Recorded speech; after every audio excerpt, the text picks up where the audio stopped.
Okay, so slope-intercept form, use this form when you know the slope and y-intercept.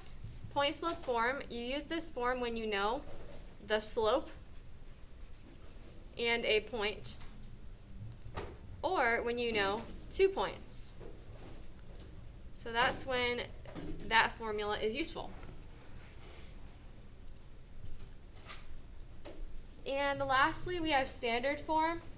Not gonna lie, this is probably the one that you use the least in terms of usability, but it's best form for if you're trying to determine the constant and the intercepts. Constant and intercepts. So, do you have any questions on any of the vocabulary today? Okay, let's keep going then. So now we're going to do some examples where we actually are going to use these formulas. So looking at example 1, it says write the equation in slope-intercept form for a line that has a slope of 1/2 and passes through the point -8, 3. So slope, we call this by the letter M, okay? And this point, we're going to label it x1 and y1. Okay, x1 and y1. Now that we have that information about it, we're now going to use, figure out what formula to use. So anybody have an idea of what formula we're going to use? Yes? Slope-intercept. Good, we're going to use slope, no wait. Point slope. Point slope, yeah, point slope. I'm like, wait, that's not right. Point slope. So the reason we know we're going to use point slope is because we have a point and a slope. Now our goal is to get slope-intercept form, but we're not ready to use that formula yet. So now we're going to plug in. So that's going to be y minus 3. You always plug in here, here, and here, equals 1/2 times x minus -8. And what happens when we do x minus a -8? Good, it becomes addition. And then what do we have to do with the 1/2? Good, we're going to distribute it. That gives me y minus 3 equals 1/2 x. And then 1/2 of 8 is 4. So are we done? No, what do we have to do? Good, we're going to add 3 to both sides. And that's going to give me y equals 1/2 x plus 7. And this would be in slope-intercept form. We have our slope of 1/2 and our intercept of 7. So do we have any questions about that? Any questions? Okay. Anyone need more time on it? All right, let's move on. Oh, I'm sorry, you need more time. Let's look at example 2. So example 2 says, why does it keep moving? Example 2 says, write the equation in slope-intercept form of a line passing through the points 4, -3, we'll call this x1 and y1, and 2, 1, which we'll call x2 and y2. So what formula are we going to use here? We're actually going to have to use 2 formulas, one that we talked about last lesson. Remember this formula, m equals y2 minus y1 over x2 minus x1? Yep, that's for slope. So we have to find the slope first. And then once we determine the slope, we can then use point slope formula. Okay? So let's go ahead and determine our slope using our 2 points. So m is equal to y2 minus y1 over x2 minus x1. So when you subtract a negative, we get addition. So 1 plus 3 is 4. And then what about the denominator? Good. Negative 2. And that comes out to be what? Negative 2. Good. So this is our m. And now that we have the m, we're ready to use point slope. And point slope looks like this. Now, a lot of people get confused by this because they see the two y's and the two x's and they want to plug in for both. No, you don't do that. You only plug in for one. Anybody know which point you use? The y one. It actually doesn't matter. That's kind of, I guess I didn't mean to give you a trick question, but you can use either of these 2 points and you're going to get the same answer as me. So if you want to, for fun, try using this point, you'll see you'll get the same answer I get. So you pick one of the 2 points because you're given too much information at this point. So I'm going to go with the first one. So that's going to be y minus negative 3 equals negative 2 times x minus 4. Over here, this becomes plus 4 or plus 3 equals, and then I'm going to use the distributive property, and that's going to give me negative 2x plus 8. And what's my final step? Good. Subtract 3 on both sides. And that gives me y equals negative 2x plus 5. So if you had used the other point, you would have also gotten this answer. Did anyone try it? No. My other class, like, everybody did the opposite one. But yeah, if you did try it, I promise it does work. Any questions on this? Okay. So now we're going to talk about intercepts. Can anyone tell me what an intercept is?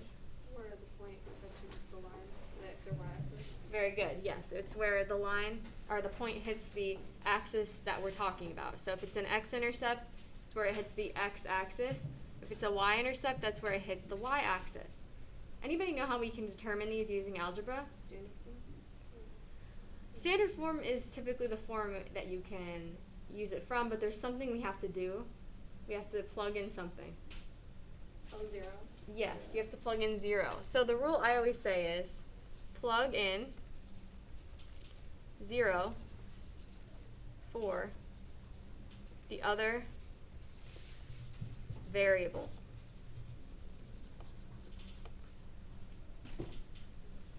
So if you're looking for the x-intercept, you're going to plug in 0 for y. If you're looking for the y-intercept, you're going to plug in 0 for x. So you're always going to plug in 0 for the other variable, the one that you're not talking about. So let's try x-intercept first. So I'm looking at the equation 3x minus 4y is equal to 6. And I'm trying to find the x-intercept, which means I'm going to plug in 0 for y. So I'm going to plug in 0 for y.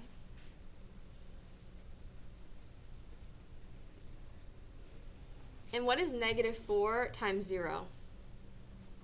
0. Good. So we're left with just 3x equals 6. And then lastly, I'm just going to do the division here by 3, which leaves me with x equals 2.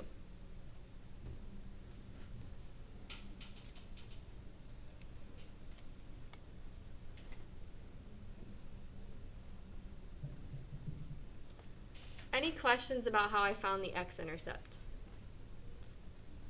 Alright, let's try y-intercept.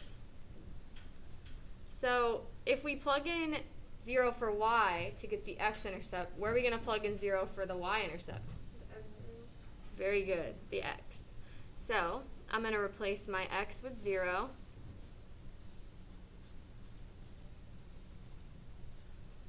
Three times 0 is? Good.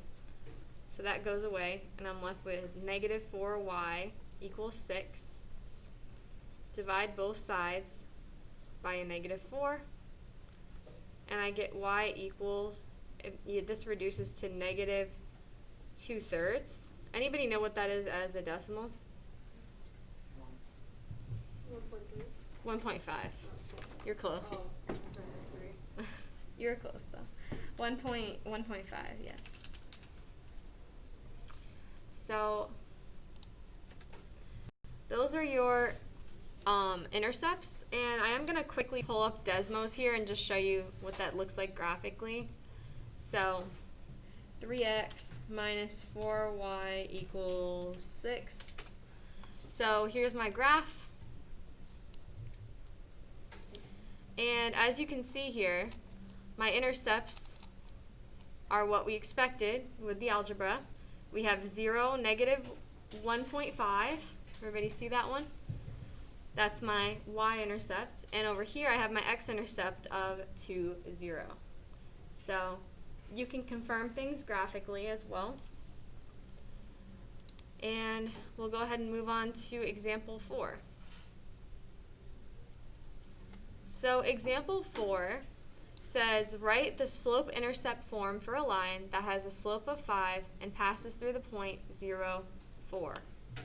So this is our slope. Now, there are several correct ways to go about doing this problem, but I'm wondering if anybody knows the shortest way. My hint is, what do you notice about this point, or something special about it? It's a y-intercept. Good, it's a y-intercept, right?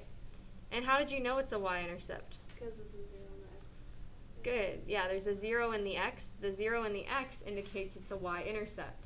So, since I already know the y-intercept, and I already know the slope, what form is that going to translate to? Slope-intercept. Good, slope-intercept form. And we have a formula for that. That's y equals mx plus b.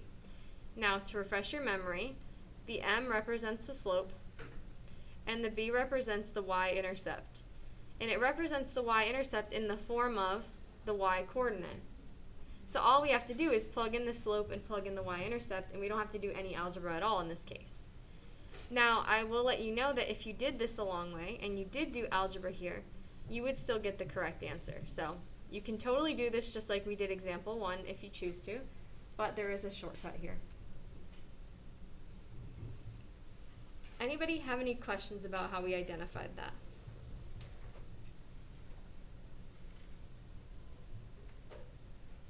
All right.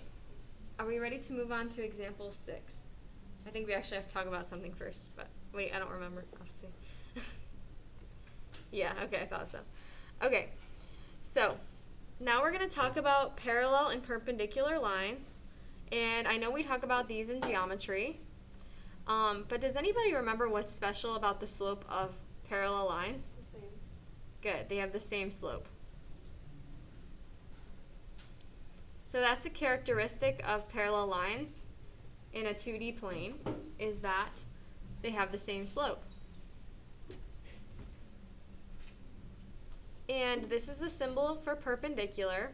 Anybody remember what's special about perpendicular line slopes? Or negative reciprocals. You guys got it. You all got it. Opposite reciprocals. So negative reciprocals is technically correct, but I don't use that term in terms of teaching it because students get confused and think everything's negative. But when we say opposite reciprocals, we mean that we change the sign and flip the fraction at the same time. So I'll do a few examples up top here just to refresh your memory on what a reciprocal is. So if I have the value of 1/2, what's the reciprocal of that? 2. Good. And the opposite reciprocal? -2. Good. Now this is the one that throws people off. What if I have -4? And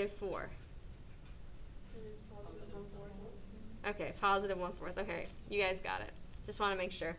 So yeah, people get confused sometimes when it's not a fraction. You just put that number over 1 to make it a fraction, and then you can flip it. Okay, so let's use this in some examples. So it says here, name a line that passes through the point 8, 7 and is parallel to the line y equals 3/4 x minus 5. So we know these lines are parallel, which means they have the Same slope. good. These lines have the same slope. So if I know the slope of one of the lines, I know it's also the slope of 3/4. yes, the other line that we're going to create also has the same slope. So the only part of this line I worried about right now or cared about was the slope, because I don't care about the y-intercept. I'm just trying to find a line that's perpendicular to it, and that's the information I needed. So now we have our slope, and we have a point that was given to us. They asked us to make sure it goes through that point, and we can ensure that by using that point. Now if we have a slope and a point, we use what formula? You got it, yep. Point slope formula. So that's going to be y minus y1 equals m times x minus x1. And now we're just going to plug in here, here, and here. That's going to give me y minus 7 equals m times x minus 8. Now I'm going to use the distributive property. That's going to give me y minus 7 equals 3/4 x.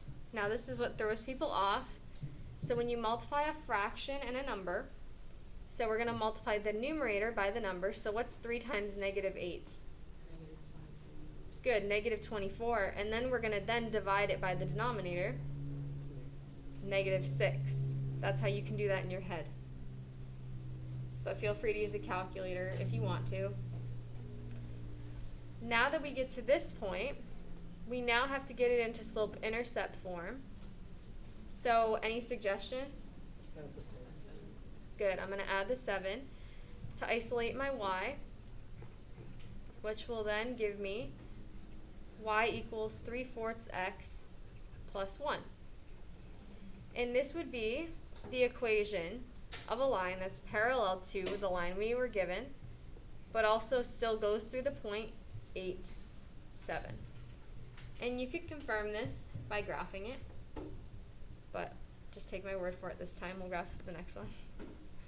Do we have any questions about this one before we move on? Okay.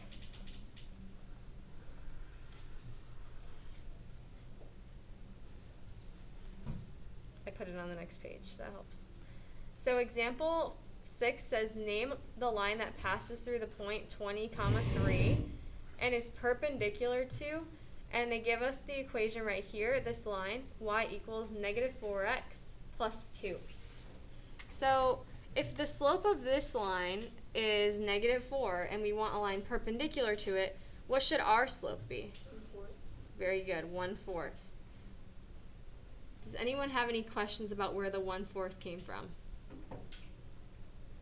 Okay, so now that we've determined what our perpendicular slope is, we have a point and a slope, so we're going to use point slope formula. Looks like this. I'm going to plug in for my y1, my m, and my x1. And I'm going to use the distributive property here. That leaves me with y minus 3 equals 1/4 x. Now what's 1/4 of negative 20? Negative 5. Good, negative 5. And my last step